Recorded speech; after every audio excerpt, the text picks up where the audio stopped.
Well, welcome to the Mrs. R Relevant Daily Draft Podcast. Joined by Newt, Owen, special guest Brett. Brett, it's your first time on the station. Welcome. How are you? Appreciate you guys allowing me to participate in this after dark segment of the Prop Bets Draft Junkies. So excited to talk football and draft. Absolutely. Cool. So, Owen, we're 7 days before the draft. So what's your assessment of the next 7 days? So the next 7 days, there are going to be a lot of me getting some last-second guys done. I have some plans for videos I'm going to start producing over at the Weekly Huddle YouTube channel. So I got some finishing touches to do on those so I can start recording and editing them, prepping those for when those come out next week, including for anybody who needs more of me and Newt, not on Thursday night. We're going to be doing our top 75 or top 76 boards, according to Newt, because he had to slide Torrey Horton in there somehow. I sneak peek Torrey Horton's 76 on my board. I couldn't let the guy not make the list. I was like, it's too heartbreaking to leave him off. So you'll catch that Tuesday. I got to finish up a couple guys left, and then we're going to be recording that sometime between now and then, probably most likely on Monday during our normal time slot of recording these podcasts. So I'm prepping some of that stuff. And other than that, it's once the day gets here, it's going to be relax. Don't even look at a piece of film or anything.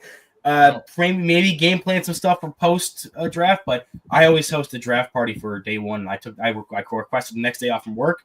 I bought shout out. It's my new favorite thing ever. I had my mom's 50th birthday party over this past weekend, and they had a new type of whiskey at the bar called Dirty Monkey, which is like peanut butter and banana whiskey, and it's delicious. Oh my god! I had another function later that night for a fundraiser for my hockey team, and it was at another bar.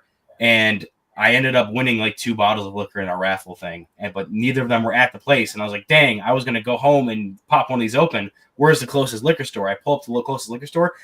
Just in stock, Dirty Monkeys. I drank basically half a bottle of that. That's probably going to be the other half of that's going to be gone on Thursday night. It's just going to be gone for the draft. Dirty Monkey is going to become the new association with the draft. Yeah. Sam roasting you in the comments. Wow, it's the poor facial hair. I know. I try to hold on to whatever I can. Oh my god, that's hilarious. I like also how Owen spent about 90% of his outros talking about, I got a station over on YouTube. I'll get to it someday. And now he's like about a week before the draft, 2 weeks before the draft, he pops to Ty Robinson watch along, which was sweet, by the way. I really like that. And then now he's like, hey, I got new content every single day. Weekly Huddle is just popping them off over here. We're back. We're back, baby. I love it. Oh, and I have advice. If you're the only one making your daily content, it's going to be a lot of work. Oh, yeah. I'm not anticipating to have the help of about 70 people. Yeah, I'm not anticipating it being daily. That's mostly because it's it's the week of the draft. They're going to hit that big market.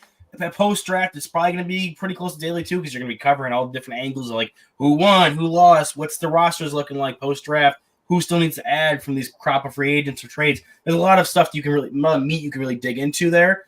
I have some ideas for some video concepts coming in the summer that'll bridge me until the start of the next college season, but I have some ideas I've been cooking. Cool. So we're going to be talking about prop bets for the draft. And the disclaimer I'll have for the audience is, first of all, don't take any gambling advice. This is for fun. And the second is, definitely don't take advice from me because I don't gamble. I'll say Brett's probably the most qualified one here out of all of us. No, I am not. I will say this. I am not as qualified, but I am gambling. So anything that I will say, I am also losing or winning on. So that's all. Nice. And I am heavily on props. I have been for the last, I'll be real with you, getting on props in the draft, it's futures is so essential. A month ago is so big, based on now and the volatility. You could get a guy at plus 300 now that was minus 300 then, etc. So I'm noticing massive odds changes by the day and following the markets, especially first receiver drafted, first corner after Hunter drafted. A few different angles that I'm looking at. I'm sure we'll get into, but certainly I'm dialed in on the prop board. Yeah, I was looking at some of the ones that were shared in the chat, and I'm like, yes, okay, so that was Brett that shared that one. So you think, Brett, your money is on Matthew Golden being the first wide receiver drafted? So literally, as I was looking at that, his right now, BetMGM has adjusted his odds. I don't know if they're following all of our show, but now he's plus 110. So he's basically almost at even money. McMillan's down to minus 145. So like, I mean, I'm not like speaking to anyone like that, like no one that you guys are speaking to, but all I'm seeing is the fact that it's very possible multiple teams like him. McMillan has slid over the last, month or so. I know there's a little chirp of him in Dallas, but I'm not really buying that. I think Golden really makes sense in Dallas, especially like Jerry's watching those Longhorns and has connections there. So, I think for a few reasons, I really like Matthew Golden as a player and for the draft pick prop. So Brett, where's Golden on your board? Just out of curiosity. He's the receiver. I mean, Hunter is not a receiver for my board's sake. So Golden is the receiver 1 for me. Okay. Owen, where's Golden for you, and who's your wide receiver 1? So we'll remove Hunter because I have him accounted for in my wide receiver rankings, but he's a weird case. So removing Hunter, he's my wide receiver 2 behind Tedero McMillan. And Newt, how about you? Where's Golden for you? I'm the odd child here. So once again, if you take Hunter out of it, Golden is my wide receiver 6, 5. Oh, 6. Hold on. Someone's Someone's got a consensus top 3 receiver down at wide receiver 6, removing Travis Hunter. And he's basically undraftable, is what I'm saying. Like Matthew Golden, undraftable. If you maybe take him in the 7th with a flyer, that's basically where I'm at here. I'm a lot lower than consensus on Matthew Golden. He's number 43 on my board. And here's the thing, like I like Matthew Golden. I think that he's got some great route running skills. I think he does move quick. I don't think he moves 4.29 quick, but I think he moves quickly. And I think he showed up in a really big time. But there's a lot of guys that I think are ahead of him that have just as good route running ability, do it at 4 inches taller, and can be a little bit more of a big bodied presence that to me, I think is going to translate more in the NFL. It's just Golden's not my cup of tea. Now, if I'm saying that wide receiver 6 drops to Buffalo in round 2. I just need to hear. Can you just run through the guys ahead of him, please? Tetairoa McMillan, Emeka Egbuka, Jaden Higgins, Luther Burden III, and then Alec Eomanor is number 5. That's absurd. I mean, it may be absurd to you, but I No, take a look at all of Eomanor, those guys, and the I have Eomanor like one. Eomanor as a true X, Jaden Higgins as a true X, Tet as a true X. I think those guys could be easily number 1s. Emeka Egbuka, and like we joke about him on here a lot. I think he's special. If you think he's slot only, he's easily the best slot player in this draft. And then Luther Burden III, while he slid a lot, that man is weird when he's got the ball in his hands. 50% missed forced tackle percentage. Like, I think this year was a little bit of an anomaly. But once again, those 5 guys, I really, really like all of them. I would take them over Matthew Golden. By the way, LB3 I love. I'm not like shading LB3 because Burden, anyone who dominates the SEC like that, like gets my respect. And like, so I'm not trying to say anything about that, but Golden, like you're just kind of like not talking about the fact that like his production was off the charts, plus his metrics were unbelievable, like all that combined just makes him like vault up the board. Just like happen, like you got to have him vault. He did it in the SEC against the elite competition. Yeah, and once again, like I like him. He's wide receiver 6. He's a top 50 player on my board. I'm not saying I don't like the guy. Where do you have? I don't see him where everyone else does. Where's your first round grade threshold with Golden being a wide receiver 6? So Golden is he's a firm round 2 grade for me. Like just smack dab in the middle of it, round 2 grade. Okay. Hey, so Halil, burning the midnight oil. Halil is in Austria. Ooh. Wow. Yeah, what time So- is it in Austria? It's probably I was 6 gonna- hours ahead. Oh my So god! it's either 6 or 7 because he podcasted with us last night, and I think he said it was 3 in the morning when the podcast ended at like 8 or 9 p.m. The man loves ball. Yeah. Oh, sure. he absolutely loves it. He did Epic Mock 25. I got to be honest. I'm just looking at the props. I'm going to speak. Hopefully, he's listening. Over 6.5 offensive linemen in the first is just not happening. I respect the Shamar Stewart top 10 call because I think that there's this possibility of that happening. Jaden Higgins, I think you would agree. I don't have that. Membo top 4, don't have that either. I think obviously these odds are a little bit. You're going for long shots, but I think the only one I personally like in this is Shamar Stewart as a long shot. Well, let's talk about the offensive lineman in the first. Owen, what offensive lineman do you have going in round 1? All right. First off, I had to check this before I did this. Shout out Halil with being from Austria and Falco. You guys know Falco, the Austrian singer. Rock Yes. Me Amadeus. Yes. He's one of. I actually love a lot of his music outside of that stuff. So I know. Oh, and that the music only was before you were singer I know. born. You're not allowed to listen to that.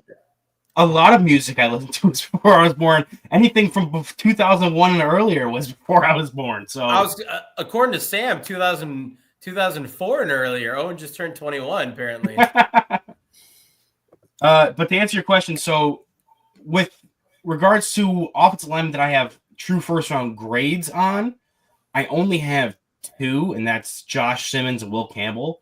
But for ones that I'm expecting to go in the first, Will Campbell, Josh Simmons, I think are locks. Armand Membu, with as much talk as he's gotten, I think that's also a lock. I do think what one of those long shot props was the Membu at pick 4. Getting him for pick 4 for New England at plus 75 or plus 750 isn't that terrible. I saw it at plus 550 earlier today. New England is very much looking to go for offensive line play, so you could see them switch it up. And I know Will Campbell's been a popular pick there. If Travis Hunter and Abdul Carter are gone and they're going to look to hit that O-line position, Membu may be one of the guys because he's been frequently mocked in that 6 to the Raiders, or even I've seen mocks with him at 4 to the Patriots. So we have Simmons. Maybe his injury may keep him out of the first round, so I won't count him. But Campbell, Membu, Gray Zabel seems to be a lock for the first round. I don't have him with the first round grade, but he seemingly is. One of Tyler Booker and or Donovan Jackson. I've heard a lot of noise about him. And you also got someone like Josh Connerly. I can get to like maybe 6 with counting Simmons, Connerly, Booker, Jackson, Membu, Campbell, Zabel at 7. That's if all 7 of those guys go. But I had a hard time. I don't know if Connerly and Simmons both go in. I don't know if Booker and Jackson both go. So that's going to be a little tough for me to push that one there. I agree. So I've got 6 guys in my top 32. Now with that, I don't think all 6 of those guys go. It's the exact same thing, and that's 6, not 7. Well, the other thing about it is I don't like the odds on it. 225 for that is, I mean, like if it was like plus 1,000, it's like okay, like I can kind of get behind that a little bit more then because yeah, maybe there is a run on tackles a little bit later and it starts to go, but like the odds for it are nowhere near like where I think it would actually be at. So I would totally be out on that one. I would honestly throw my entire mortgage on the under. So I'm not ready to throw my mortgage on that. Here's my take on that. There is typically in most drafts, between about pick 25 and pick 45. A lot of offensive tackles go in that range. And if you look at the top of round 2, that's where Cleveland picks and that's where New England picks. So either teams are going to trade up to get ahead of them to take a tackle, or those teams are trading up so that nobody jumps them to get the tackle they want, right? Because if New England goes Abdul Carter or Travis Hunter at 4, they're going to need to flip and take an offensive lineman almost immediately. Right, so meaning that they would be like trading up to maybe get ahead of Houston or even getting ahead of Cleveland to get one. So I think the over 6.5 Halil requires trade ups.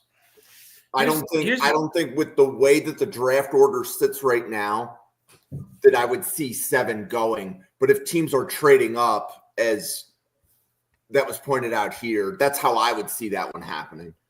Here's my last 2 cents with it as well. I think if you take a look at both interior and the tackle class, I think that both of them get fat in that day 2 conversation, where there's a lot of really good edges in this draft. And there's a lot of good edges throughout. There's, kind of maybe a cream of the crop of cornerbacks in this draft, and there's a little bit of a drop off after that. I think NFL teams are going to see that, and they're going to want to get those premier players. And they maybe, instead of grabbing a Josh Connolly Jr. with pick 29 coming up to get him or something like that, they're more than comfortable waiting back and grabbing an Ozzie Trapillo or an Anthony Belton. I just see that as a much more likely outcome, where instead of like those guys, then you see like a Kenneth Grant go, you see a Trey Amos go, you see Donovan Izaraku go, kind of maybe in that more 20 to 32 range to get the more premier talent at, not saying that tackle isn't, but like interior offensive line at a premium position, if that is the case. Yep. And then Brett, you shared one in the chat. You are taking Jahdae Barron as the first defensive back taken that's not named Travis Hunter. Yeah, I love that bet. I just think Jahdae, just in terms of the buzz and stuff, like Will Johnson didn't run at his pro day, I think like last week, right? I think that there's a little bit more red flags there, like that could lead to just that one team who has Jahdae has a clean sheet. Like everything is so clean about him, his technique, his skills, his off the field, everything. So I look at him and I personally like the kid a lot as potential like defensive rookie of the year type. I almost think Vegas, he can go as early as, I know it's super early as 6. But I think that the upside's higher for Barron for sure. Yeah. So Andy likes that. Yep. Yeah. I'm going to say, so Jahdae and me and Owen I don't know if he still is, but like Will Johnson's number 1 on my board, but I don't think Will Johnson's going number 1. I really like this take. I think that after Travis Hunter, I think it will be Jahdae. I'm not probably as comfortable throwing down on that. I'm not a gambler myself at all, but if like you were asked me to pick that, I could absolutely see it, because I think that the NFL media, everyone is really, really high in him. I think his versatility does a lot to help his stock, especially if you get him in a scheme that does need a couple of those holes filled. So I think that in a weak cornerback class, he's kind of done a lot to elevate himself. And then the guys around him really haven't done a ton. You got to take a look at A.Z. Thomas, and he didn't post the best athletic scores. You take a look at Will Johnson and all the commotion around him. Obviously, Benjamin Morrison throughout the season has been falling because of his injury. So he's kind of elevated himself where a lot of others around him have really kind of tapered off. So the qualification is first defensive back not named Travis Hunter gone, correct? Correct. Correct. I'm in lockstep with Newt, thinking that Will Johnson is the best corner right now. Like, they step on the field day one, Will Johnson's the best, even with Travis Hunter. I think Travis Hunter is a better talent. He's a higher overall player on my board than Will Johnson is. But as a corner specifically, I think Will Johnson is the best one in the class. I have Jahdae Barron right after that. So I believe in the Jahdae Barron hype, and I would take him with a top 16 pick. What makes me cautious about this take in this bet is not that I think Jahdae won't get picked above oh my God, I just Will Johnson. Will Johnson, thank you. I don't know why that just escaped me. He ran away from me. But not that he's going to get not picked above Will Johnson, but there's also the factor of Malachi Starks and Nicky Manwari, where Malachi Starks has hype being a guy who can be flexible for being both safety positions and slot corner, and has relative hype himself. And most people have a consensus as a first round lock player, talent-wise. Now, he's fallen out of first-round mocks because of his position, but we've seen in the past NFL teams value safety higher than most people who cover the draft. And then Eamon Wari tested so freakishly at the combine. Such similar thing where you're going to get a guy who's going to have his draft stock boosted by that testing. And even though he's playing in a position where it's not super common for him to get drafted high, you could see a Derwin James type bump. You can see someone taking a swing on him, even if you don't have him graded as first round talent, because you think he has more translatable traits than a guy like Barron, where there is questions on whether or not he can play outside. I think he can, but there's definitely going to be teams that question or have struggled utilizing him in their system as an outside corner and not just a slot only player. Okay. Do we want to stick with the Baron or we want to flip to a new one? I just love Halil's comment back. And by the way, Owen, just to like talk about like what you're saying, I agree. I'm just looking at the odds right now, just to like give you a full idea of what the odds makers say. Like the odds are Will Johnson's minus 200, Barron's plus 150, and then there's a steep drop off to Eamon Wari, who's then plus 1800, and then Starks, who's also 1800. So I mean, I love Starks, by the way, more than just, but yeah. What's Benjamin Morrison as the second defensive back? Sorry, I just X'd out. Let me get back in, but keep. He's got to be so far down there. Yeah, it's not. While Brett's checking that, PFF bumped Morrison up to 8th on their big board, which suggests but that's sick. That's sick of his big board, though. Yeah, I heard his medicals came back well, but I think that's one person's though. I think that when you look at odds, that's a lot more consensus. I agree. But I do respect PFF for sure. I think with he's not even on. He's 300 to 1. Okay. Yeah. Okay. Wait, I love those odds. Just a quick jump on that, but that's it. Yeah, with those odds, I don't know the money. I don't know if the smart money is to be on Jade specifically. Like it may as well be hit that specifically, and since he's an underdog with Will Johnson being the favorite, that could be good profits there. I feel like if you're willing to find like a long shot where you're going to bet small and hope to hit big, I think Eamon Wari for that spot would be probably the best bet of those because he has such high odds and he had such good testing numbers that some team could fall in love with him and take him in the top 10, and we'd be shocked to see that. That'd be like the big surprise. But you're right. I would be shocked to see a safety go in the top 10. To answer your point, he's a pure safety. Like you said earlier, Starks is also like a corner in some way. So I'd be even dual surprised. Oh, yeah. Hey, so who do we think is the number 5 overall pick? It's a great question. I want you guys to talk about it first. I'm surprised Mason Graham is as low as minus 150. Like I thought that'd be like much more favored at odds than that because he's been continuously mocked to them. The only way I don't see him, right? And Jaguars are 5th, right? Yeah, that's the only pick I make for the Jaguars is Mason Graham. Like I've said it a half dozen times on air. It is the most boring pick of the draft for me because unless I'm trading out of it, which changes it a little bit, and I think the Jaguars are a really good trade partner. But unless I'm trading out of it, I'm taking Mason Graham as the Jaguars. See, I think they like Jalen Walker. That's totally fair. And Jalen Walker, I think he's going to have a lot of that athletic prowess that warrants that. I just think that Mason Graham is too – I think if Steichen was still there, you'd be talking about Jalen Walker a little bit more. But I think that, like, when you're taking a look at, like, solid players, like, he's a blue-chip guy for me, Mason Graham. You don't pass on that.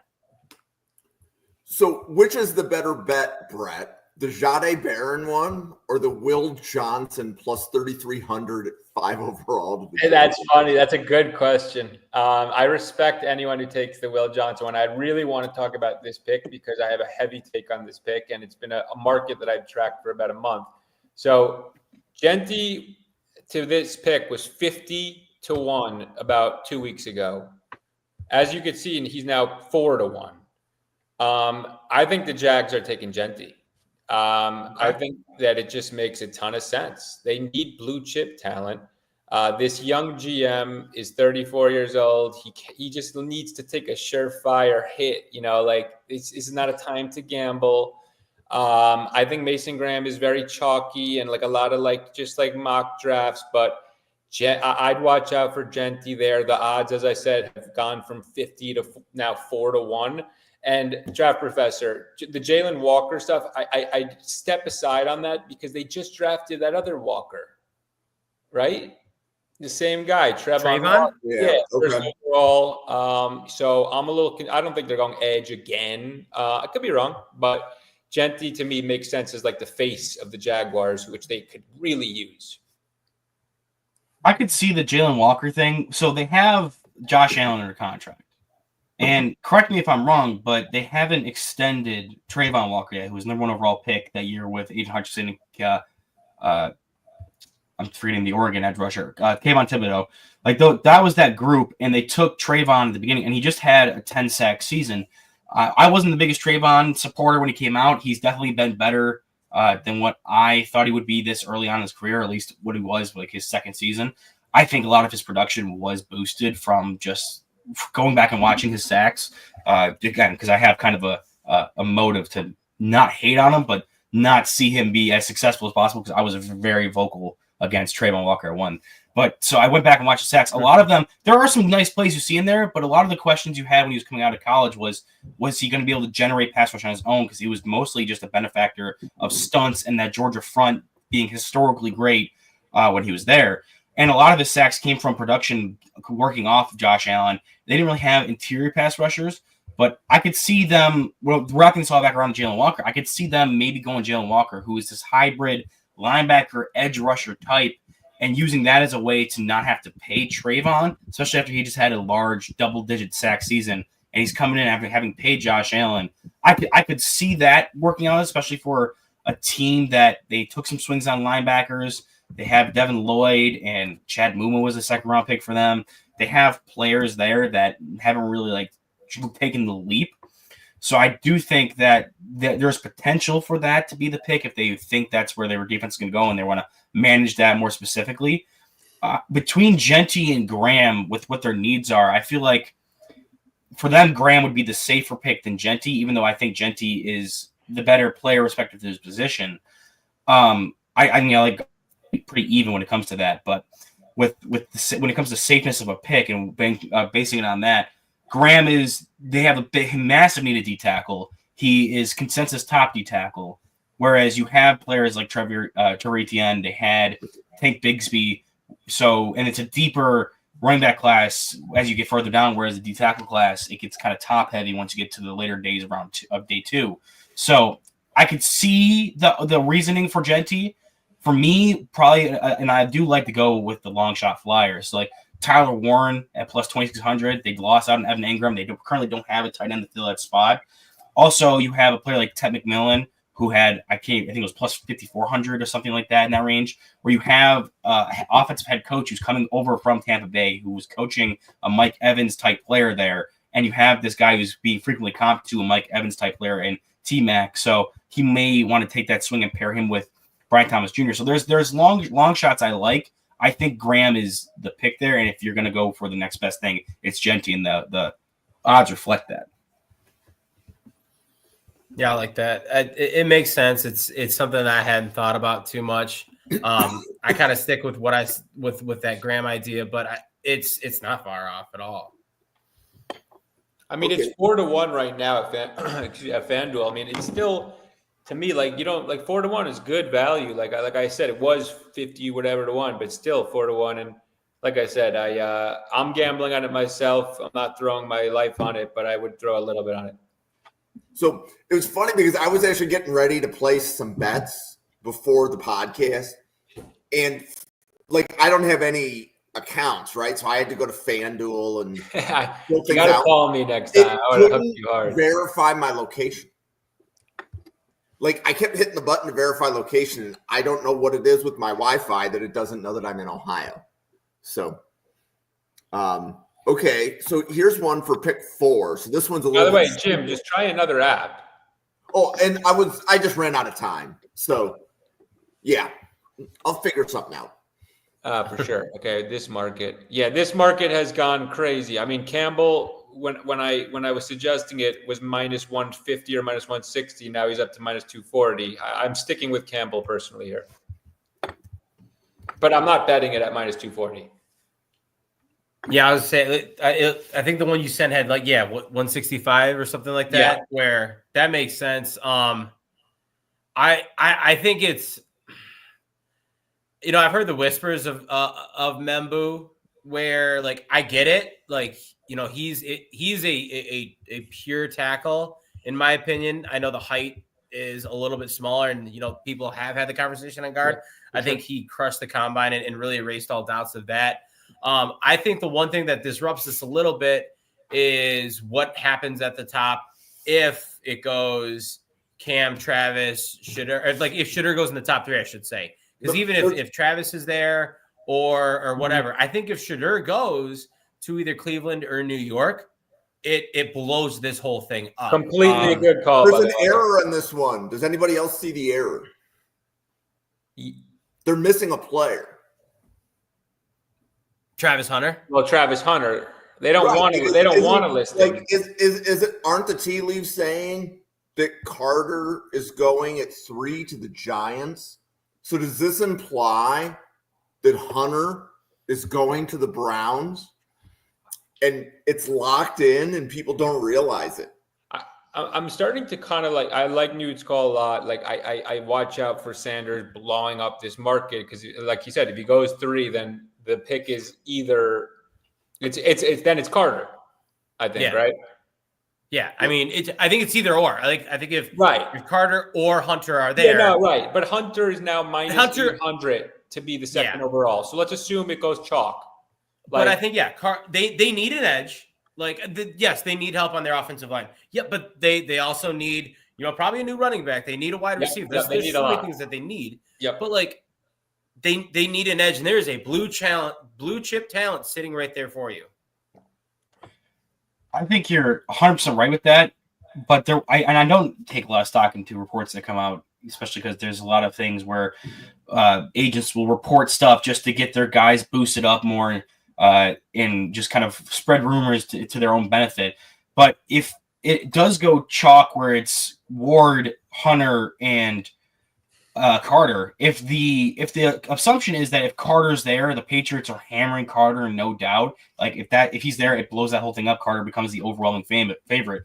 Why is it that if Carter and Hunter don't go, why is it not that Jalen Walker is not the next decision there, especially with the Mike Vrabel defense where he's favored players like Bud Dupree in the past, Arden Key in the past, these kind of hybrid 3-4 rush linebackers. There was a report earlier in the month about how the Patriots may favor Jalen Walker over Abdul Carter, which was stupid, and I don't take any stock in that whatsoever. But the fact that that's even, if there's any inkling of truth, there's any fire to that smoke, is that maybe they have Jalen Walker graded highly, and that they're not totally sold on Will Campbell because of his most people think he can play guard. I know we had this discussion earlier on Twitter today, Newt and I did, about Campbell being a guard for us. Membu, I'm not totally sold on him as it comes to a top 5, top 10 talent.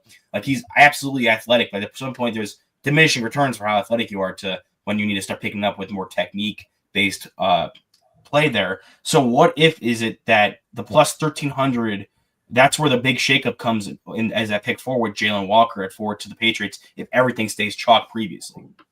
Yeah. So, Owen, I want to give a shout out because you mentioned Arden Key, and I know that is one of Jake Robertson's favorite players for the Titans. Interesting call right there, Jake. And I also want to give a shout out to Jake because he became a dad on Monday. So he missed his Monday podcast because his wife was in labor. Congrats, buddy. But yeah, I kind of respect the call. I mean, it's not crazy. Jake, congratulations. Nice. Okay, so can we I want to pull the other two that Brett shared because I really like both of them. Team specific one with 7th overall pick. I think that one is a pretty cool one because that's one I've been struggling with a little bit. I'm trying to put my final, first round predictive mock out. I don't have that. I don't have Tyler Warren. I have Armand Membu there. I totally get the Tyler Warren though. Like, I think it would be Tyler Warren, T-Mac, or Armand Membu, and all of them are just like kind of swirling around in my head, and it's caused me to kind of like go back and change it a couple times. That specifically that Jets pick right there. Brett, what are your thoughts on that one? Sadly, I'm a Jets fan, so I'm like pretty deep with the research. But I think this. I mean, look, I'm looking at the value also when I look at plus 325, right? So I'm considering that. I also am very considering the fact of last year's draft, the Jets passed on Brock Bowers for Olu Fashanu, which is fine, maybe. I hated it, still hate it, but my opinion on that is this is basically the same exact thing. Like, you're going to pass again on a potential generational tight end who I think potentially could be, I think he'll be great. I think he's an offensive rookie of the year type guy. For another, tackle, I get it, but like, I get tackle, but like, I really think that this is the time. The Jets have never, ever, ever, period, had a tight end. Just common denominator between all the darkness is they've never had a tight end, and they have a horrible owner. But this is the time for them to finally get that weapon to me. And Fields is there. He's a mobile guy. Those usually mobile QBs usually like to play the tight end game. So just makes a lot of sense. So that's really where I'm at. And I'm pretty much I would not be surprised at all. And so plus 325 is great value. So, Brett, is this you betting with your heart as a Jets fan, or trying to make a logical decision? Not even because my heart has been removed from Jets. I am literally numb. It's me just actually knowing, like, not knowing, but having a good idea of what's going on in this franchise and what the fans are wanting and what like, the visits and who they've had. So just a compilation of factors, and the fact that also I think we all agree Ty Warren's going to be a stud. So why the hell not draft a stud? Yeah. I mean, that makes sense. I have Warren graded. I was a big Brock Bowers guy last year, and I have Warren graded almost similarly to Bowers. I agree. Different stylings of tight end, but they're both equally as dominant, especially at the college level. It's tough because if Mason Graham lasts to 7, if there's, say, some weird stuff that happens and Mason Graham ends up falling to 7, say the Patriots take it, Jalen Carter, or there's some other stuff that happens that pushes him down the board and that becomes more of the boring pick. Maybe he's not the pick at 5 for the Jags. But with the way that they ran their defensive tackle rotation last year opposite Quinton Williams, I could see them targeting that. That was the early favorites coming into the draft cycle, was that they were going to go D-tackle. The only thing I would say about with the Bowers and the Fashanu comp from last year is it's an entirely new regime. It's kind of, we have to look at what Glenn and their new GM wants to do, and if they're going to come back to the same situation where, like, okay, they messed up this situation last year, do we then rectify it by going basically the reverse way that all our fans want us to do last year? Do we play into that more, or do we stick with our guns? Do we take a D tackle that we like? Do we go and solidify the offensive line? Aaron Glenn's a defensive-minded guy. Does he want to have an offensive line to protect Justin Fields and make sure he has time to take care of the ball at long, grinding drives? There's a lot of stuff there that it makes me worried they're going to spend a position on a top 10 pick on a skill position player. But at the same time, there's that play into, like, they want to ingratiate themselves to the fans right away. Are they going to, again, same situation presents itself, they make the right decision that wasn't made last year? Yeah, agreed. Interesting. I really think it's more than just like it's not even just the fans pick. Like, they really just got to do it. But that's also me speaking as a Jets fan, maybe. So there's also, I think the challenge here relative to like Tyler Warren at 7, this is a good spot for a team to trade up if, let's say, they love Jalen Walker, because I think Walker to the Panthers feels right. Yep, it does. So if somebody wants Walker, this is where they come and get him. Let me ask you, Jim, and all you guys, and do teams trade up for edges? The one that comes to mind immediately would be the Marcus Davenport trade with the Saints. They traded up into the top 16 to get him, sacrificing another first round pick to do so. Good call. I was gonna say I'm trying not. to take that one. The thing with the thing with Walker is, so I don't view him as an edge. That's part of it. I view him as a linebacker. I think he's like, obviously he's got a ton of ability to rush from the edge, but he's to the like that box group like Eamon Wari is to the backfield, where, you know, yes, you're listed as this position, but there are a lot of things. That's a good call out, Sam. But there are a lot of things that he does that are very unique. And I think those things that he does that are unique make him a coveted player. To me, they actually drive him down a little bit against consensus, but I think it makes him a bit of a coveted player. Yeah.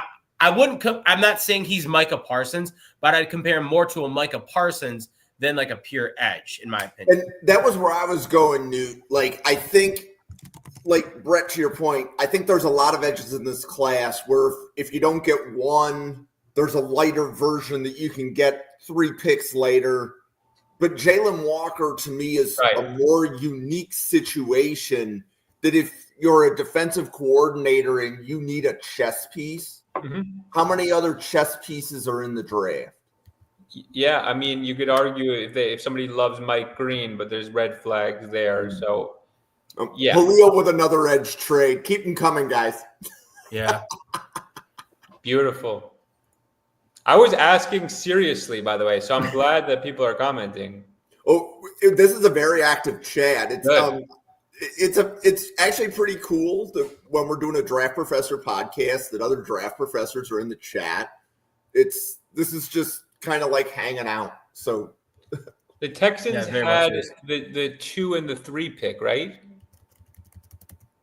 They had traded up to the 3 though. Wasn't that the Cardinals pick and they traded up to get it? Yeah, the Texans had all the extra. Yeah, they had all the extra capital from the Cleveland trade. Right. How is Dallas Turner? He was asked this year or what? He was a rotational guy. He didn't really do a ton, but he wasn't asked to do a ton. I think, and I mean, I think for any guy in that situation, you need to give him a year. Latu didn't even like blow up like he was supposed to. Yeah. He had a solid year.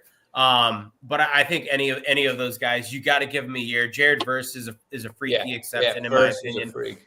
Exactly. And even if you take a look at Will Anderson Jr., it took him a half a season to figure it out. Like, he had a very slow start to his NFL career, and then he really poured some gas on his fire and got going from there. Do we want to hit that, Jim? Do we want to hit that last one? Who drafts Shedeur? So do we see a world where if Shedeur is there that the Saints don't take him? It's a good way of putting it.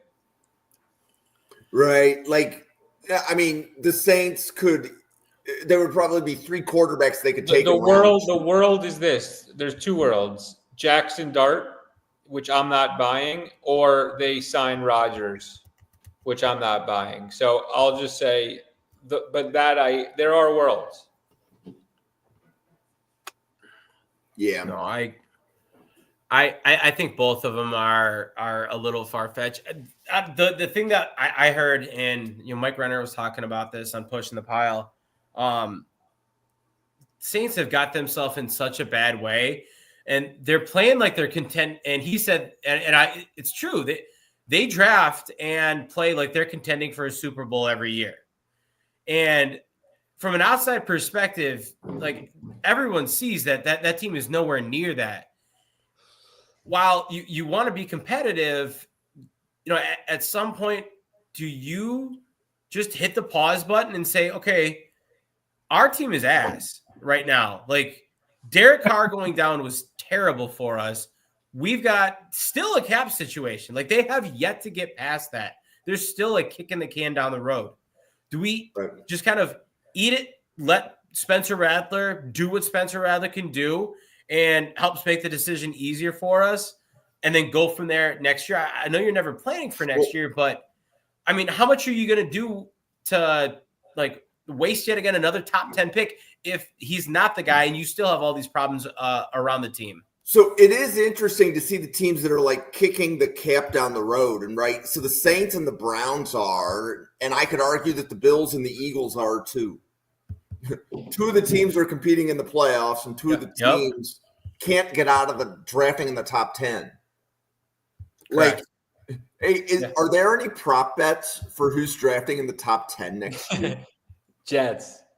Seriously. I think there's I think they get ones immediately after the draft where it's first of all who's going to be having the first overall pick. Mm-hmm. Yeah, you're probably right. Exactly. That's a fun one. So this is actually like the day after the draft is actually one of my funnest days of the year running a draft simulator because I have to come up with a draft order for the following year. And I always say, okay, I basically look for the teams that have the 10 worst quarterback situations, and I make sure that they're in the top 10. So, like Jake Robertson, I don't want to brag, but last year at this time, I had the Titans drafting number 1 overall. I respect that. There we go. There we go. Would you have that too? Look at that flex. Who'd you have at 2? What was that? Who'd you have at 2? I don't even remember. So, I mean, sometimes I would troll, I could troll like Patriots or I could troll whoever. I don't remember. I definitely remember that I put the Titans at number 1. And I definitely remember there being a couple of comments about people that were using the simulator in August, like, we're going to be better than that. The Titans fans? So, yeah. And I mean, granted, New England had the number 1 pick for a while until Buffalo let them win the final week of the year, right? Yeah. It's good. New England has 2 franchise QBs on their roster, for all we know. Going back to the way the Saints should view this pick real quick. The smart thing for Mickey Loomis to do would be draft an edge here to replace Cameron Jordan. Like, he needs to find players to get rid of, like, be able to make this cap situation a little easier as these players age out of their spots. So, like, the smart thing for him to do would be draft an edge or trade down, collecting picks for next year, let someone else come off the 9, take Shedeur that maybe is in the 20s, like a Pittsburgh, who maybe wants to take that swing, who's another team that, like, if he made it to them at 21, that's where he'd be landing. So that would be the smart thing to do. Now, saying that makes me believe that they're going to take Shedeur because it's the opposite of what I think they should be doing. And the fact that they're only plus 100 to land him here, do we know who the betting favorite was, or was this the lowest odds you could get? Well, I'll tell you now, it's still the Saints, but it's like tightened between them and a few different teams. Man, the draft props I check every morning to see the changes, but Sanders. So it's Saints are now plus 120, but still the favorite. And then Browns are plus 350, Steelers plus 400, and Giants plus 400. The Giants still are, 4-1. Yeah, I think at this point, though, the most realistic one of them is got to be between the Saints and the Steelers. Right. Somehow, Steelers. I don't love that pick to them, but like, where else does he land? Because he's not going to fall. I think the mocks to have him going all the way down to the 20s and the 30s are a bit exaggerative. Yeah, I don't think he's that great of a player, or to be drafted that highly. But if he's going to be drafted anywhere in the first, it's going to be at like pick 9, whether it's the Saints making that pick or not, or someone even like to steal. You should, Sam. Realistically, who else is it going to steal? You have on your roster, Sam. That's Mason Rudolph's slander, and I'm not going to stand for it personally. It's a Jalen Milroe tweet. I want to speak to Jalen Milroe and just understand where he wants, like, who he wants the Steelers quarterback to be. Like, Rodgers already turned you guys down. My solution for the Steelers is they should draft Cam Scatabo, run the single wing, and you've got your punter, quarterback, running back wrapped into one. I'm glad that made you laugh, Owen. Look at that. I'd kill to see a wing T offense in the modern NFL. That's so funny. Owen, you shot all these out there. Do we want to just like run through yours and like kind of say where we're at on all those over-unders that you had popped through? Yeah, these were I didn't grab these from any specific site or anything. These were just me this morning, my 15-minute break, looking at some mock drafts, looking at Daniel Jeremiah, what he has predicted for himself, being one of the more reliable guys that we can look to for knowing what's going on the inside, as well as some ways I look at the class, some ways I've seen with other mock drafts, some ways I've seen simulators run it. It was just stuff that I viewed as and where these might land. So I made these ones on myself. No, I still So like. you had I still like over them. under on quarterbacks at 3.5. That's So do correct. we think Jackson Dart is going round 1 to the Rams? I'm still not convinced that Jalen Milroe is going round 1 to the Steelers or anything else. If you asked me to take a bet and put a number on quarterbacks, I'd say 2. So I'm going under on this one, for sure. Why did So- Milroe get an invitation to the green room though? Yep. I mean, we got Brian Branch a couple years ago. He's there as an invitation to the green room. I do get it though. There's 17 guys there. Milroe's on the invitation. It's it's more than tea leaves at that point. I agree. I just don't. I can't see a world where at pick 21 with that value and where this is where I think that like there's some really good value and some positions of need that you're going to just swing again for another quarterback that did not work out like before. I don't run the Steelers, and I definitely see that could be the case, but I'm not confident enough to put my money on it. I would still, and even if Milroe goes, that's still 3. I don't like it for another one, so I'd go under. So, Newt, for your huddle report, have you done your huddle report mock yet? I just finished it before this. I've got Who'd you I've have got- at 21? Derek Harmon. Okay. Can I just say this? Mine's going to be Milroe. That's fair. The sleeper, like not sleeper, but like the QB that I think that I really like more than most is Will Howard. This show is it has polarizing views on Will Howard. I'm all in on Will Howard. So Will I Howard's think a I top picked 5 him in quarterback for round me. 2 of a mock, and Newt You picked him in almost round had 1 of a mock. corner. You had Picked him Detroit in taking round at 1. 30.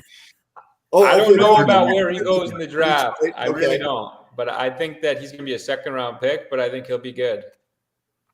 No, that's fair. The logic behind my line here was so we have the two we can say concrete going to be in the first, Ward and Shadur. Now, if you want to use the green room thing, which I don't really put a lot of weight into, kind of similar to what Sam is saying in the chat here, where it's more just a TV thing to kind of drive drama there. Dart was also invited to the green room. If you want to invoke that as well. I think Dart is, even though I wouldn't do this, same thing with Shadur. Those guys are like in the same bucket with me as I am with the both of them. They're probably going to be locks for me for the first round. I think there's been a lot of smoke around Dart going as high as the top 10 to the Saints if Shadur isn't there. I don't know. So we got some comedians in the house today. That's go. The logic for me with that line was that I think the three of them go, and then it comes down to whether or not someone trades back into the back half in like the late 20s or 30s to grab Milroe a la Lamar Jackson in 2018. That would be where the 3.5 comes in. I think the other 3 are locks to go. I wouldn't make that decision myself, but I think the way it's been trending that those are the 3 players that are going to go. Where Dart goes, no idea. It could be the Rams, it could be the Saints, it could be any of the teams in between. It could be the Falcons again, hedging their bets for the 3rd time.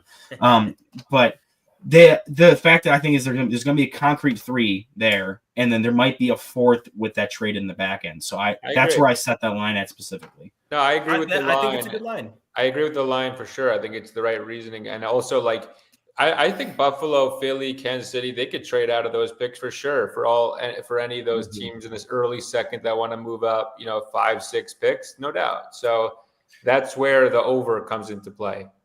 Yeah, especially with those teams that are like the Browns and the Giants. If it is chalk and neither of them are going Shadur, those guys are immediately going to be my number one candidates to trade with, like the Bills. We've talked about the Bills a lot, me and Jim being Bills fans. My favorite thing for them is to trade back, and that's where you're going to be able to benefit from that, is getting 33 or 34 or 35, whatever picks those would be, to get them jumping up for Jalen Milroe. If Jackson Dart is the fourth quarterback there, jumping up to Jackson Dart. If it's Will Howard, then they jump up and get Will Howard. It doesn't matter to me, but what I'm saying, I think we talk a lot about trade back candidates, how everyone wants to trade back in this draft, but how realistic is it? I think the closer you get to that back half, the more realistic it will be because of how the front of the draft is looking to shape up with Shedeur falling and how those teams that would have been Shedeur landing spots in the front half not going him are now going to be prime candidates to trade up into the 30s and late 20s.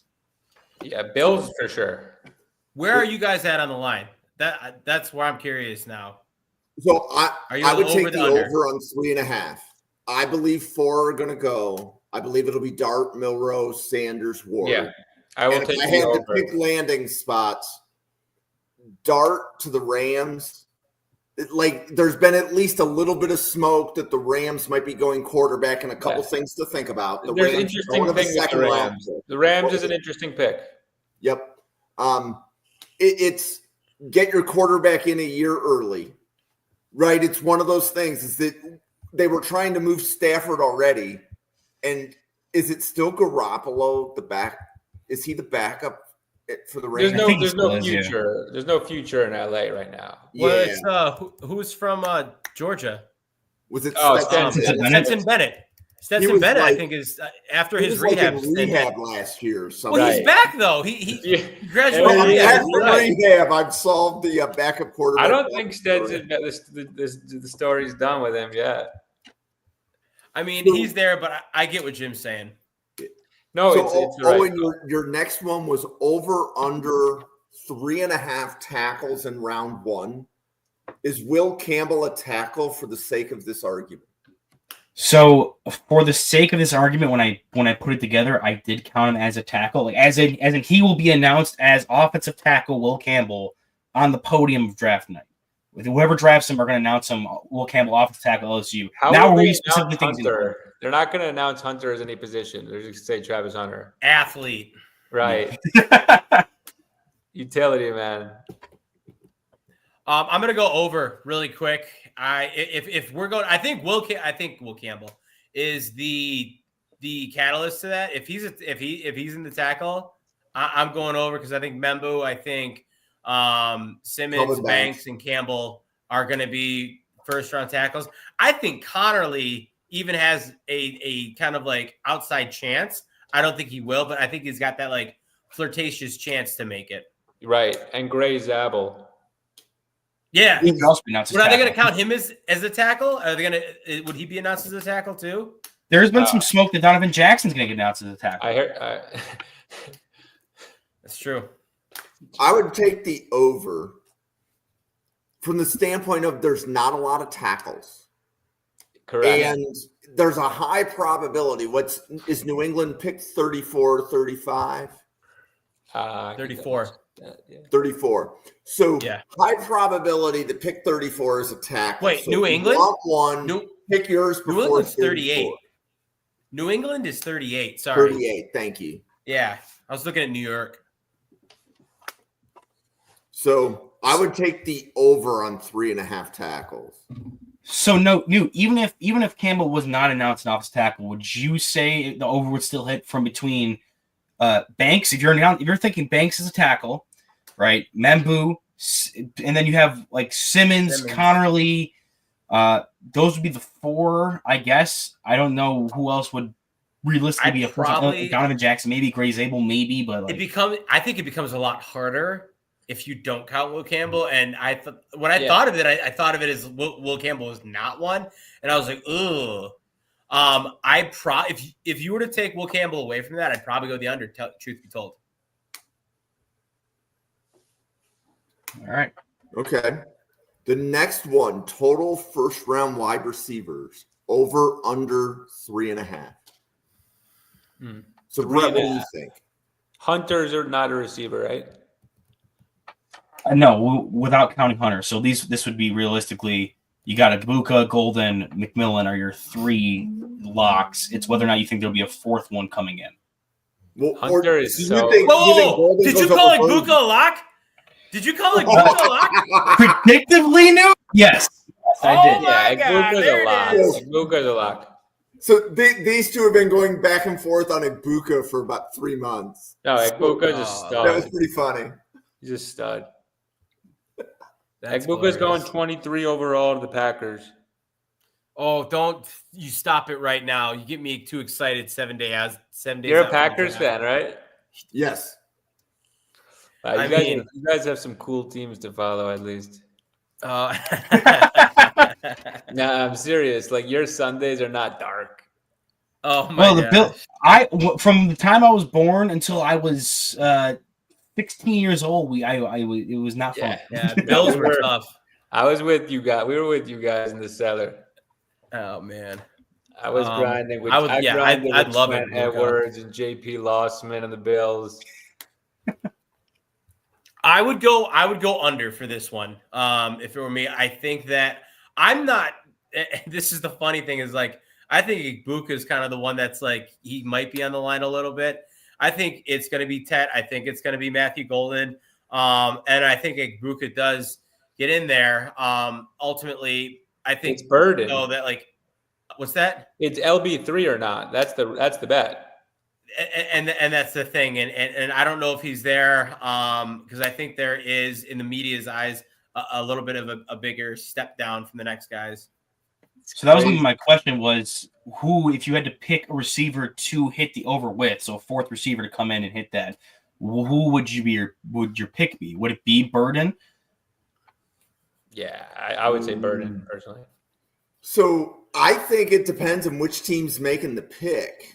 That's the thing is if they don't need a slot, like I look at Kyle Manor. yeah, or Higgins. Kyle Manor or Higgins if you need a big guy. I think it do ultimately you guys not like Trigger Trey Harris? I don't know. No. Really? Yeah, Yeah. I mean he's probably like in the 70s on my board. What do you mean by 70s? Like he's Like like in Birdwell. like Oh, ranked in 70. the 70s. 70s round. Yeah. Okay, got it. Yeah. I'm Yeah, I'm similar there with him. really.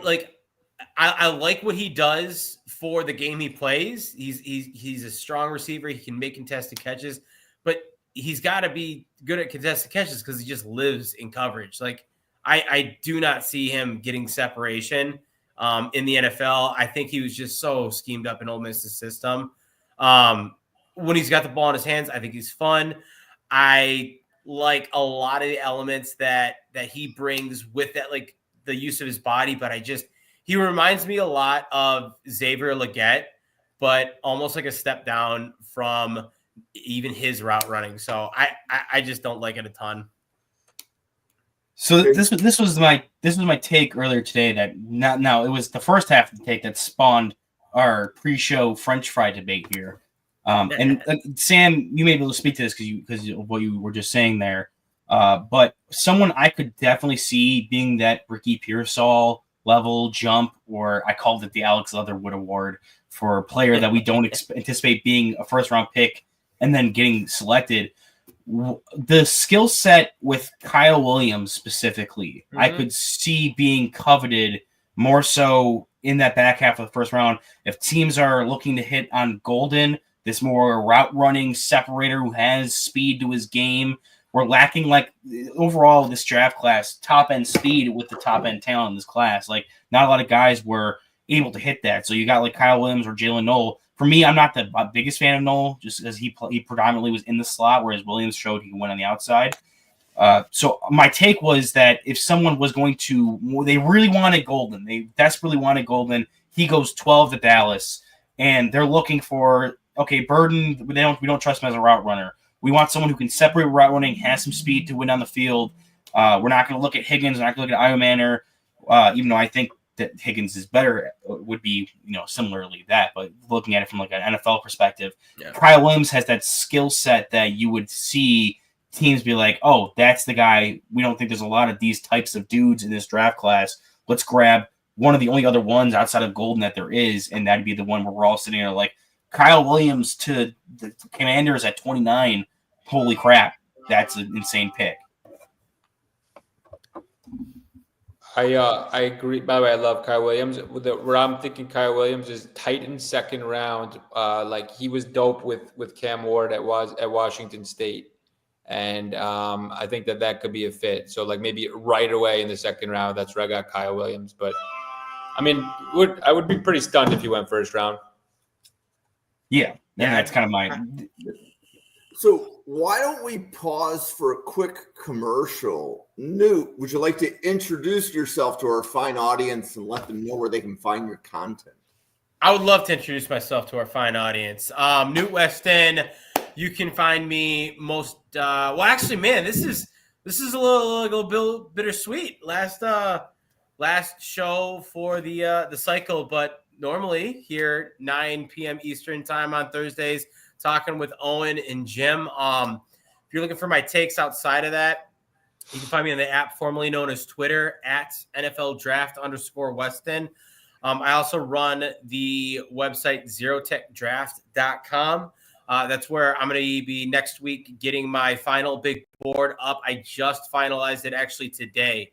I'll have my top 200 players up there, and then I'll be getting my first round mock, predictive mock up there as well, kind of like putting a cap on what is for me like the last elements that I bring to the NFL draft in terms of like the content that I deliver. Been putting out team specific mocks. I've been putting out my final position rankings as well. I'll continue to do that through this week and leading up to the start of next week. Last thing for me specifically, if you're a Packer fan, if you're not a Packer fan and you'd like the draft and you're looking for a draft guide, I got an opportunity to write for Cheesehead TV draft guide.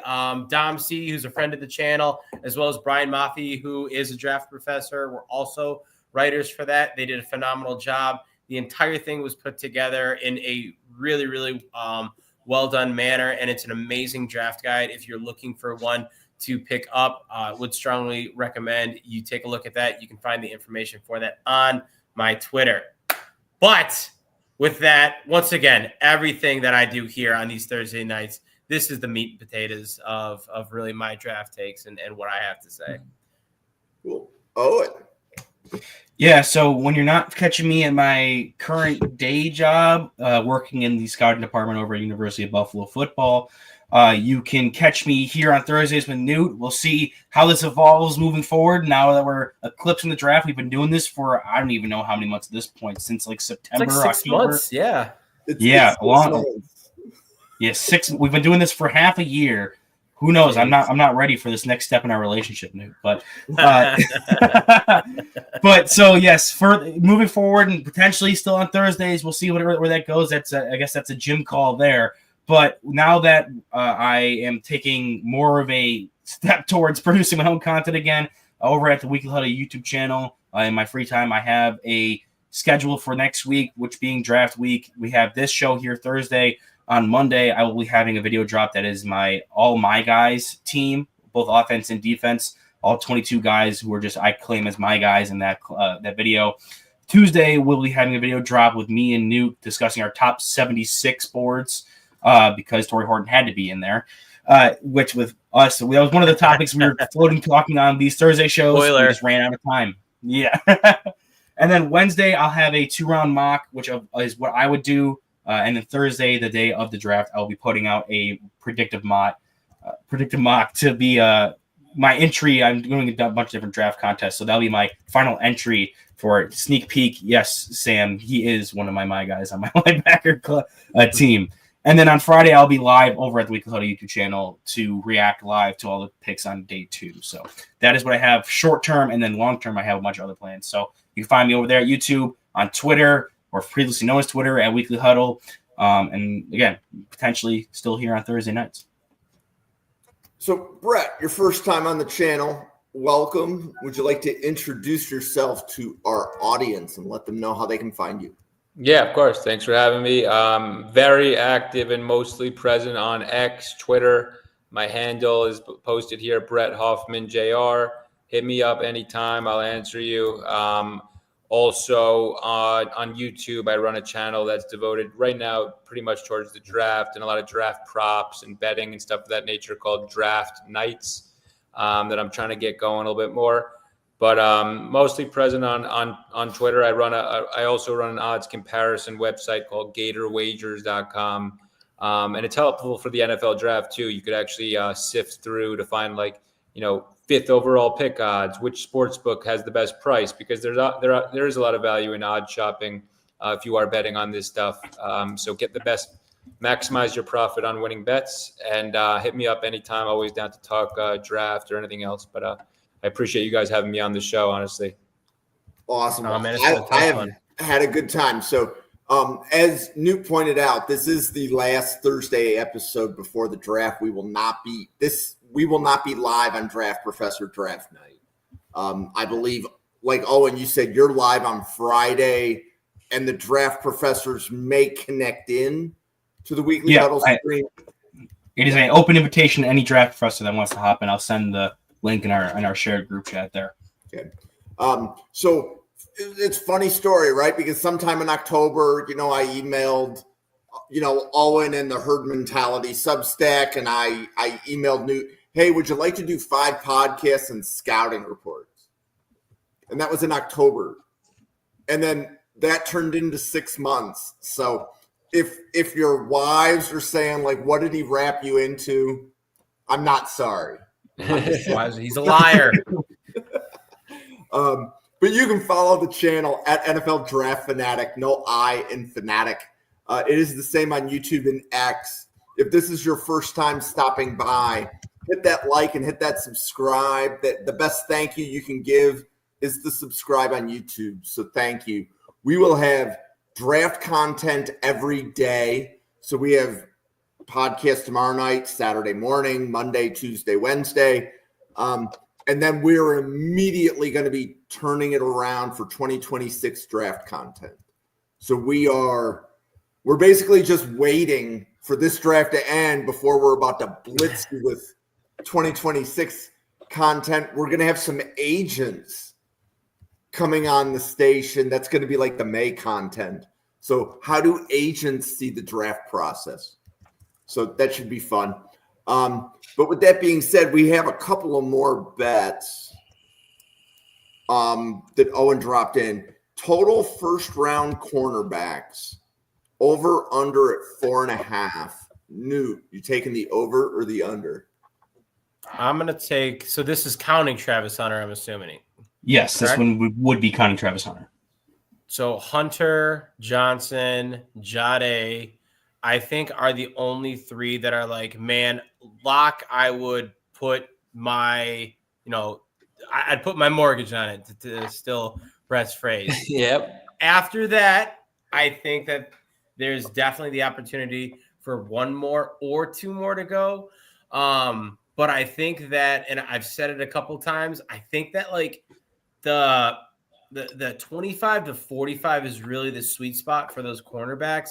Revel, Darian Porter, Trey Amos. I'm not a Harrison guy, but Maxwell Harrison. I think all of those guys kind of live in that range. And because of that, and maybe some of the trade-up needs even that we talked up earlier to get some of those maybe other guys in there, I see this being an under. I wouldn't be surprised if only 3 guys went. So I'm going to take the under on this guy. Maxwell Harrison was invited to the green room, correct? Was he? I did not see that. Was he? Yeah, can somebody fact check me on that? But I believe Hairston was invited. Man, you've said so. Jackson Dart, Jalen Milroe, and Maxwell Harrison. That's 14 other guys. Who are we inviting to the green room here? Yep. Okay. You're right. So, Brett, Harrison's a lottery pick. Over under 4.5 corners. Harrison's a top 15 pick, apparently. Jeez. By the way, I want to say the line 3.5. He meets the Green Bay threshold. Yeah, the line 3.5 is perfectly set, and it's exactly what Newt said. It's all about if there's a 4th guy. The 3 are 100%, whether or not the 4th comes in. Harrison's interesting to me. Yeah, and also so my logic. Go for it, Owen. To the Green Boy point, the guy ate about 10 pounds of potatoes before he weighed in, Jim. There's no way he's actually that weight. He is light as a feather, in my opinion. Great athlete, but I think he bulked up a little bit more, in my opinion. The numbers do suggest it, but I think he's a little on the leaner side.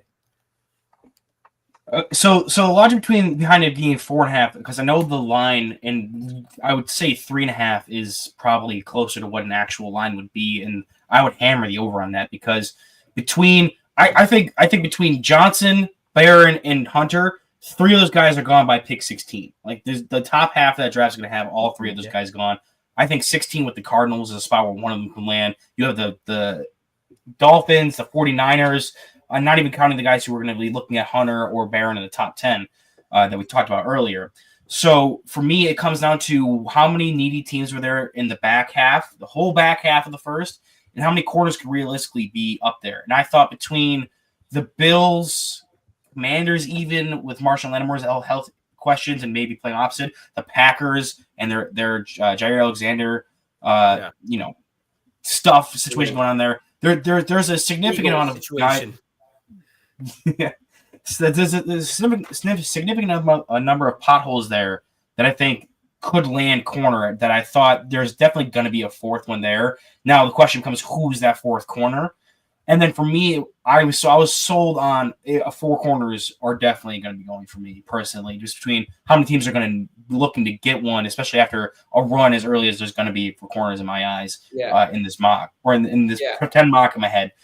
So for me, like Hairston, not even just being invited to the green room before I even knew that, I had a feeling he'd be someone who would get that bump into the back half of the first. Someone like Trey Amos is another player that is kind of seen as a slightly above the rest of that tier in the second round players. So there were eligible bachelors for our willing hosts. Yeah. So I was you a rose, Owen. So I was playing with the over there a little bit because I think that if it is 3.5 ends up being the official line for right before the draft, I'm hammering the over on that. That's I agree. I like that call. I also look at the back end and the teams there, like Buffalo. Correct me if I'm wrong. You guys are into the Bills. Like they could use a corner. Like 100%. Like Philly, maybe not. They just drafted 2 corners. Like Chiefs, definitely. Why not? Like Lions, maybe. I don't think the Lions would, but. There's definitely needs for a corner if there's a good one. Seems like and this is similar to my offensive tackle take. So I think if a team like there are some teams at the top of the second that need an offensive tackle and they need a corner. If you need an offensive tackle, you're going to trade. I believe Houston's at 24. Yeah. So if you need an offensive tackle, you trade in front of Houston, and the Vikings would love to trade out. Houston's 25. Right. Okay. So, yeah, and the Vikings at 24 will trade out in a heartbeat because they don't have a lot of draft capital. So if you need an offensive tackle, you're trading up to where Minnesota is. If you need a corner, you're going to trade up to the teams that are right in front of Buffalo. Yeah. And right. Minnesota could use a corner. Yeah. So, like, Jacksonville needs a corner. The Raiders need a corner. Raiders, that's why I'm saying Barron is not the craziest call, or even Will Johnson if they like him at 6. To me, it's not, that's not far fetched, right? But to your point, they do have that pick in the early second that maybe they could address it there too. So, right, like the Raiders getting a corner there in round 2 is easy to do. They're going to have their pick between Revel, Hairston. At least one of those, Amos, at least one of those guys should be there where the Raiders pick in round 2. Yeah, they'll know that. They'll know that. Yep. Okay. Total first round trades over under 2.5, Brett. I haven't thought of that's one of the few props I haven't even looked at. I don't think I saw that listed, but great question. 2.5 trades in the first round. Yep. Take just gun to the head. I'll take the under. I'm smashing the over. Like, I think we're going to blow that. I'm thinking it's closer to 6 or 7 trades. I'd love that. That'd be amazing. That's more than I thought. I was going to go over as well, but I was going to go with like 3 or 4. 6 or 7 would be, I'd be just living my best life on draft night. Just I'd hope so. I think there's going to be at least 2 trades in the top 10. 2, okay. You know what? I'm going to back off and say I like the over 2.5. And then if you think of like even the first round last year, in the last 4 picks, there were 3 trades. You're right. Yeah, so So the logic with that one is there's been a lot of talk about the market here with this draft and how there's a ton of sellers and a lot of people want to move back, but how frequent or how prevalent are their buyers and how much is there going to be movement? I'm totally opposite of you, Jim, where I don't know how much movement there is going to be in the top 10, where we're already seeing picks basically be chalked up. We have some variability between some of the others, but it's really going to come down to, I think, people are going to want to stick and pick and where how that falls. Maybe there's some last second trades, but even when we talk about Shadir's fall or the idea of these quarterbacks going in the first, it's never about someone trading up to land them. It's where they fall and where does the slide stop? Where are these best players fit to pick? Where I saw the most likely trades happening is going to be that late end of the first and the early seconds, like we've been discussing with all these props so far. And could you see 3 trades in that range? Sure. I could definitely see that. But do the teams at the top of the second see it the same way the teams at the bottom of the first see it, where it's like, okay, why would I trade up if I like this grouping of tackles or grouping of corners? Like, oh, one of them will land to me here in the 30s or early 40s. Why would I sacrifice these picks unless there's someone I absolutely love that's falling right now in that first round? So I see it where there's a lot of people who are wanting to move out because of the lack of the top end talent and how the day 2 picks are going to be where the greatest value is. But there's not a lot of teams that are going to value certain players to move up. And I was just kind of looking at the players that are going to be available. Like, who are the players that teams are going to look and covet to trade up for specifically? I'm thinking about that actually as you speak. I'm thinking of like the polarizing guys in the first round, like the Mike Greens, the Shadurs, like a team that just buys into them, that wants to move up. I'm just trying to play devil's advocate and find the over here, but like there are polarizing prospects that like maybe a team likes more than most, that there's a reason they move up, and the 2.5 is definitely potential for sure. I don't think it's a crazy line. I'd maybe say the over under could be 3.5, but it's a guess. So I'll give you a couple. Here's the trades that I'm looking at. Somebody that needs an offensive tackle will trade up to 24 with Minnesota because Houston picked 25. So from that standpoint, the question would be, what offensive tackle does Houston covet based upon their scheme, right? Is that Connerly? Connerly's the scheme fit for Houston, right? I could see Connerly. I could see Simmons as well, because Simmons is just one of those guys that's going to fall. He's my favorite offensive tackle in this class, and he's going to fall because of that knee injury. So is someone at that point in 24 are going to be like, okay, we're willing to bypass the injury at this point in the first round to go up and get him? That's definitely one where you can see that's going to be a snag for us there. So that would be, for example, Cleveland trading up, they need to tackle. Giants trading up, they need to tackle. The Patriots trading up, they need to tackle. You could sell me that Jacksonville needs a tackle, but I think they need a corner more, and they also need a safety more. The Saints have a history of trading up, but I don't see them doing that. San Francisco, if they don't take a tackle at 11, I could see them trading up to get ahead of Houston. So right there, the demand for tackles, I just listed 4 or 5 teams, but there's only like 2 tackles.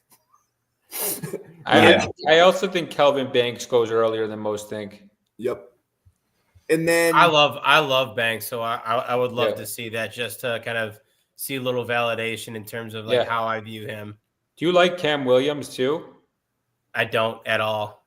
Okay. I like Cam Williams from a tool standpoint, and if you put him in a situation where he does not even have to think about starting for 2 years, I think he's going to be heads and tails above where he could be if he's like pressured to kind of push the starter. I think Cam Williams should have gone back. He's got so many tools, but everything that he did this year was just like, it was just so underdeveloped. And I didn't even know he had a major medical flag. Sam, he was injured for a lot of the year.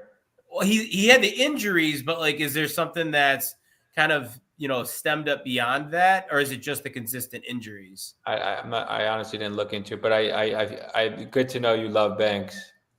Yeah.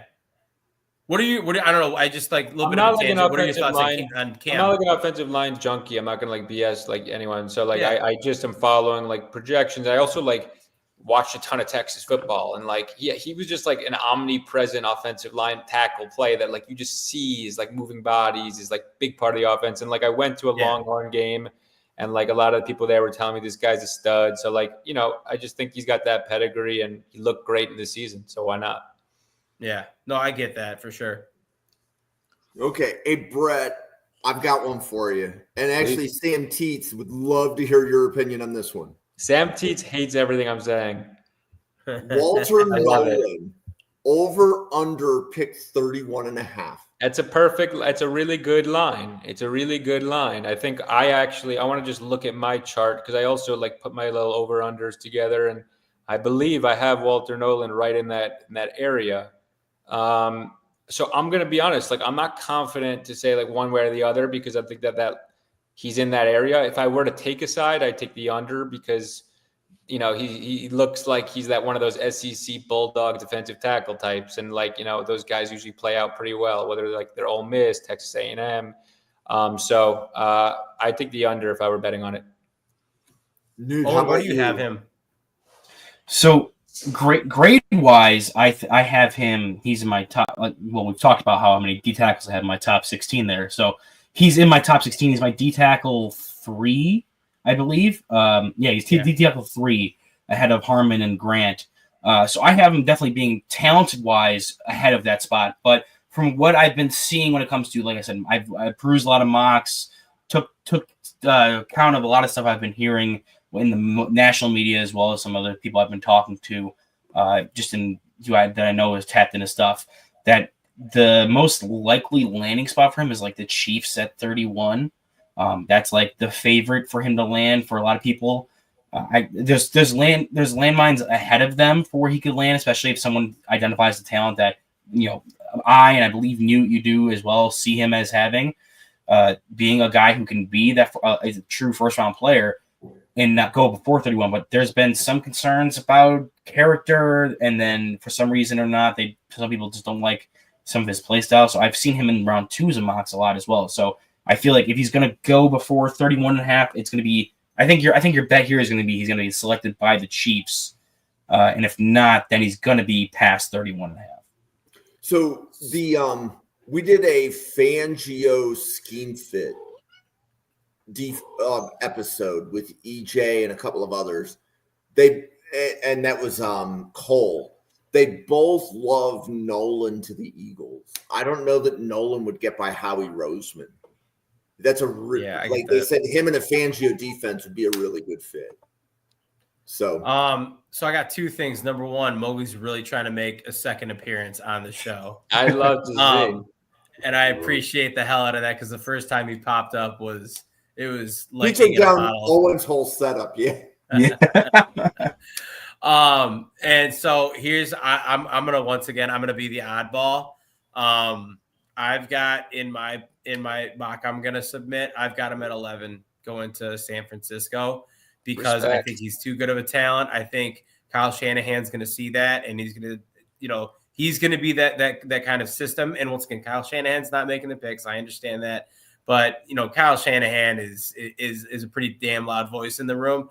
You're going to go anywhere and you're going to, find some of those culture things that are going to really bolster you as a player. San Francisco is going to be one of those places. San Francisco is in desperate need of defensive line help. And if they see them as I see them, I don't think they're going to let him walk by. So I've got him going number 11. I totally recognize everything else that's being said here. And I think that honestly, if he doesn't go to 11, I think there's a chance he goes to Pittsburgh at 21 or at 21, unless they go the quarterback route.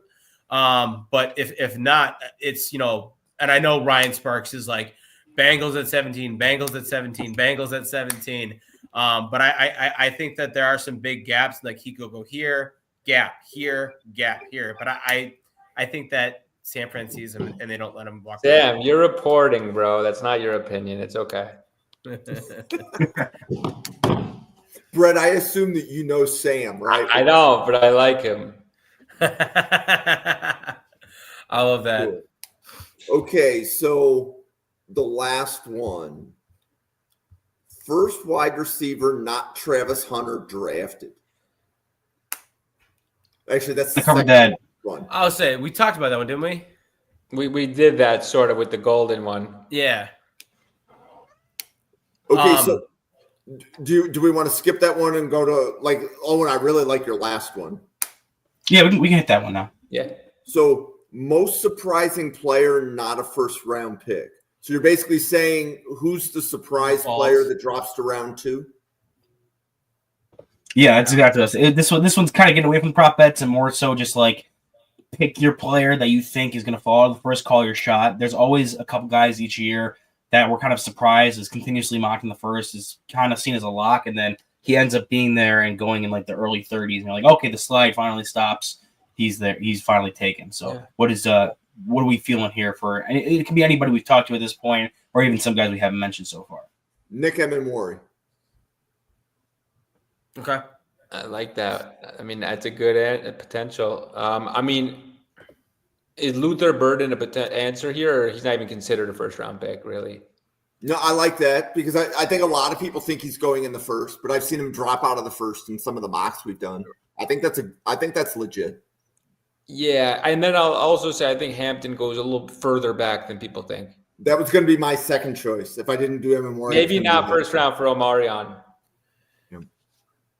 Nude, how about just you? looking at mine. I'm looking at mine, and I'm gonna go ahead and I'm gonna say I've got two. One that's like Carolina Reaper, and then the other that is maybe a little bit more of a safer one. I'm gonna go ahead and I'm gonna toss Will Johnson's name out there. I think there's I think it's mostly smoke, but I think like those things have been turning a little bit. And his private workout, it wasn't anything convincing as far as I'm concerned. I'm gonna just toss Will Johnson out there. I'm gonna call my Carolina Reaper for this. I think that would be the absolutely most surprising one that is to me maybe not as spicy, but I think it's still going to be like, oh, this is kind of a surprising player. I think Malachi Starks could fall out of the first round. I was thinking about him, but I just can't see it happening. We're each picking safeties, and there's a reason that it's the safeties that are dropping. I'm with you. And I don't think it's necessarily like the safety, the position. I think it's the safety, the flavor. What do you want? Do you want an Emenwari that's going to be more of a box safety? Do you want a Malachi Starks that's going to be a little more of a do-it-all, or a free-range safety? And I think that the differentiation in terms of what you want could push one out over the other.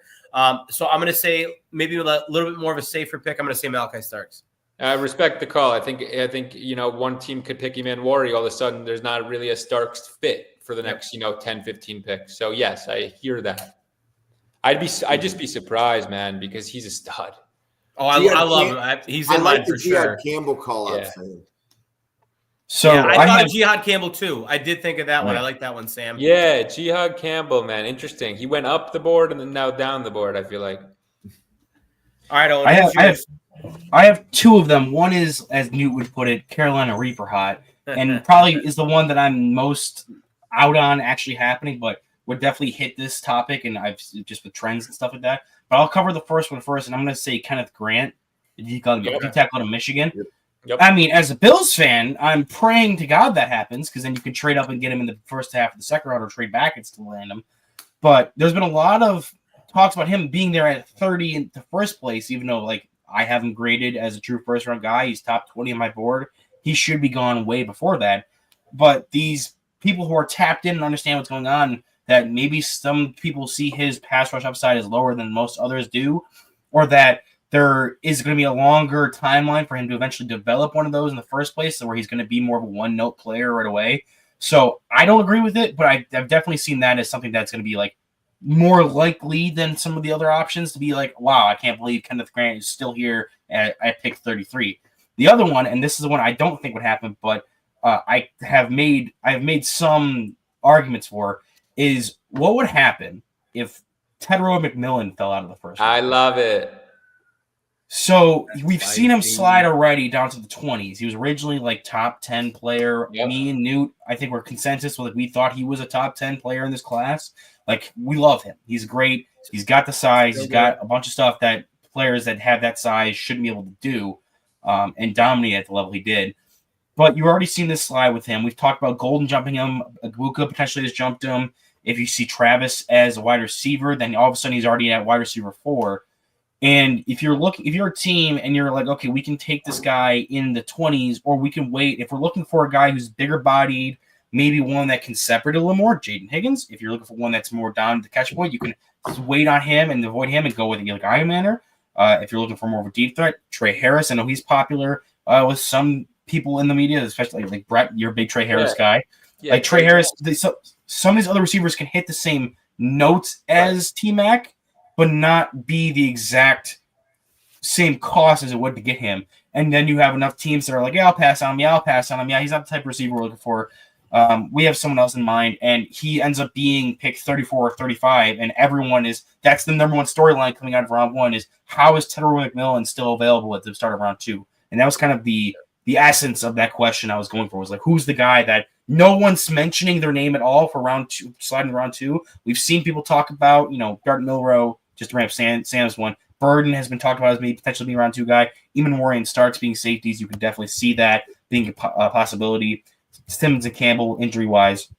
No one has ever even considered what if McMillan falls out, and that's where like the essence of my take there was originally drawing towards. I don't and I like the believe Kenneth he got. Grant. I don't believe he got a Locked green On room. Bills today. He didn't get invited to the green room. Nick Millen didn't? Yeah. Well, Yeah, to be fair, Marvin Harrison didn't didn't get Every it. guy on the green Yeah. room. Is it that he didn't get invited or he didn't accept? Because like if I'm a player and I have a choice, I'd rather be at home. Oh yeah, me too. By the way. Like if that's a long day, right? That's almost 5 hours that you're on camera. It's just There's not worth going. There's It's for nothing about fans. that that sounds fun to me. It's for fans. So do little players bit of an get off. paid to be in the green room, or are they there for free? I would say they want to be there, right? They want to, but like from an NIL standpoint, the I don't NFL think is they are. making money on them being in the green room, but are the players actually getting paid? Right? Like to me, the players are better off being at home unless somebody's paying them to be in the green room. That would Right. be if you're a player listening to the podcast. That's my advice to you. Yeah. I'm not gonna lie. If it were me and I was a potential first round pick, I'd be in the green room all day long. I would think of like, I man, love what's it. like a once in a life opportunity, and I get like you get the call at home or whatever, I love and it. you've seen the Aaron Rodgers and the Brian Branch thing, but like I'm taking advantage of that like easily because I just think it's such a cool opportunity and like once again a once in a lifetime. But Great I'm polling not everyone question. else. Great polling question. Would you go to the green room? Oh, that's yeah. So, I Sam, respect I that think if answer, we dude. paid people to attend the combine, or if the NFL, let me rephrase the we, if the NFL paid the players with the combine, they might actually participate in the events. I went to the combine. It sucks. I was there. So I hate to rain on everybody's parade, but Teteroy McMillan is going to be in the green room for the draft. Oh, he is. Yeah, he got the invite, and he according to I sent it in our little group chat here. But according to Tom Pelissaro, he has accepted, and he's one of the 17 that will be on site. The 17 players are as follows: Tyler Yeah. Booker, Jahad Campbell, Will Campbell, Abdul Carter, Jackson Dart, Matthew Golden, Mason Graham, Travis Hunter, Action Genty, Will Johnson, Teteroy McMillan, Jalen Milrow, Josh Simmons, Malachi Starks, Shamar Stewart, Cam Ward, and Wow. Michael Williams. Wow. Look, they got to have one free faller in the green room. That's just how the green room works. Yeah, and we're all distracted by Milrow, and then sneakily it's Starks or it's McMillan or it's I someone don't who's going to be in exactly, there. on by day the two. way. Exactly correct. Milrow is a lock. It's not Milrow. It's somebody else. What do we think about Tyler Booker? You tell me. I don't I have him in think my he's top 32. I don't think I don't either. The last I remembered, I closed it out because my laptop was starting to run slow. I could pull it up again, but I don't think he gets past. So like there was a lot of talk about him going to Miami, and that was kind of a joke around whether or not they were going to take the biggest offensive lineman available. But they were kind of trending more towards defensive pick. I don't know if he gets past the Ravens with their need at guard and having the play style he has. I think that's a pick the Ravens could with. I know there are some popular picks with them when it comes to like edge and their proclivity for there. If they want to add another receiver to complement Zay Flowers, there's a lot of stuff they could do, but I wouldn't put it past them for taking Booker there. Yeah, I'm not going to put it past them either. I think that with their need for edge, it definitely like kind of screams for it a little bit. But like if you're talking about like that as the start of where he goes at 27, I could definitely see that as him falling out of there. Who goes first, Mike Green or James Pierce? Mike I've Green. got Green going way Mike ahead Green, of Pierce. definitely. Yeah. I think that there is a little something to a lot of the character issues and dang. NFL teams Yeah. flavoring from him. I don't think Pierce From goes who? into round 2. But Newt, from who?